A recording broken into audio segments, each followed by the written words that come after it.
À Odessa, cette ville ukrainienne au bord de la mer Noire qui a eu la brillante idée de laisser des architectes tessinois, ces as de l'architecture méditerranéenne, évidemment, poser leur empreinte sur ces bâtiments génériques.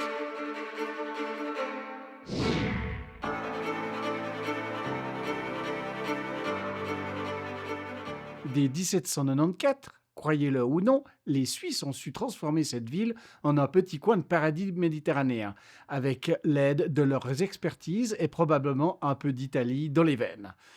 Les Tessinois, ces nomades de l'architecture, ont migré vers la Russie et l'Ukraine dès le XVIIIe siècle. Et pourquoi pas?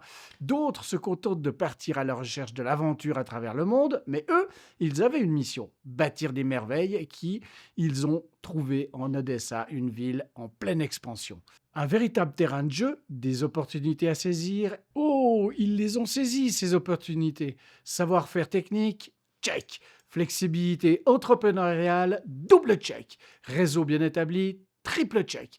Avec une mention spéciale pour leur habilité à se faire des contacts là où ça comptait vraiment. Et bien sûr, ils ont profité de l'aura de l'architecture italienne qui, même au XIXe siècle, avait toujours cet effet waouh et qui fait rêver. La ville était un melting pot culturel avec une grosse dose d'italien et encore plus de grec. C'était comme un festival de cartes de visite professionnelles où chaque Tessinois avait une place de choix dans le grand jeu de construction. Il savait exactement comment entrer dans les bonnes grâces de bons mécènes, d'abord dans le public, puis dans le privé, bien évidemment. Un coup de maître, et pour couronner le tout, le premier gouverneur de la ville était un Napolitain, José de Ribas y Boyons, comme ça, pour les intimes. Un détail qui, vous en doutez, a facilité les choses. Et puis il y a eu les fameux Frappoli, ses frères, qui sont retrouvés à Odessa et ont laissé leur marque.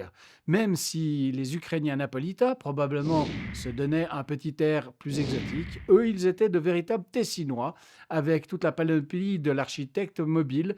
Après tout, quoi de mieux que d'être reconnu comme napolitain quand on est en fait une star de l'architecture tessinoise? Quand Odessa s'est développée à toute vitesse, les architectes tessinois se sont rués là-bas comme des enfants dans un magasin de bonbons. Normal, quoi. Francesco Boffa, un expert de l'architecture originaire d'Arasio, mais on dirait un sarde pour pimenter l'histoire, a laissé un héritage monumental. L'ancienne bourse, l'hôtel de ville, l'église luthérienne Saint-Paul, l'escalier monumental. Tous ces bâtiments font partie de son impressionnante collection de trucs qu'il a construits. Et c'est loin d'être un accident. Giorgio Torricelli, lui aussi, a ajouté sa touche à la ville en remportant un concours en 1832. Oui, c'est lui qui a conçu la place du marché, tout un classique bien sûr pour rester fidèle à ses racines.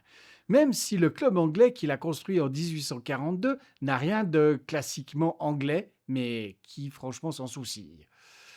On ne peut pas oublier non plus Carlo Bossoli, un Luganais qui a dû prendre des vacances prolongées à Odessa, et Vittore Pelli, un autre Tessinois, mais cette fois scénographe.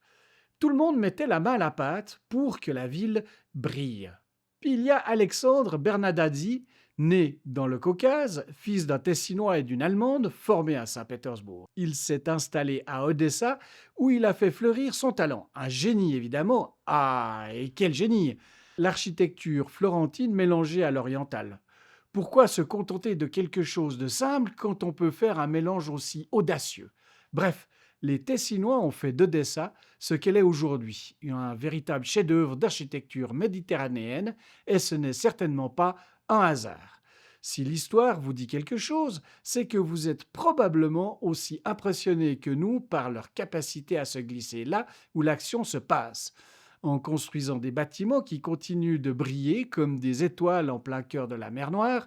Alors voilà les architectes tessinois ont non seulement laissé leur marque sur l'architecture d'Odessa, mais ils ont aussi démontré que l'on peut être suisse méditerranéen et conquérir l'Ukraine avec une touche d'élégance italienne et une bonne dose d'opportunisme.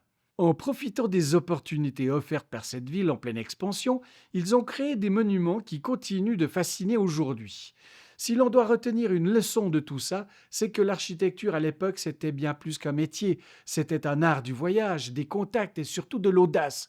Alors, Si ce genre d'histoire vous passionne, n'oubliez pas de vous abonner et surtout de liker pour explorer avec nous d'autres récits fascinants sur l'histoire de la Suisse et au-delà. À bientôt pour de nouvelles aventures dans le passé. Allez, ciao!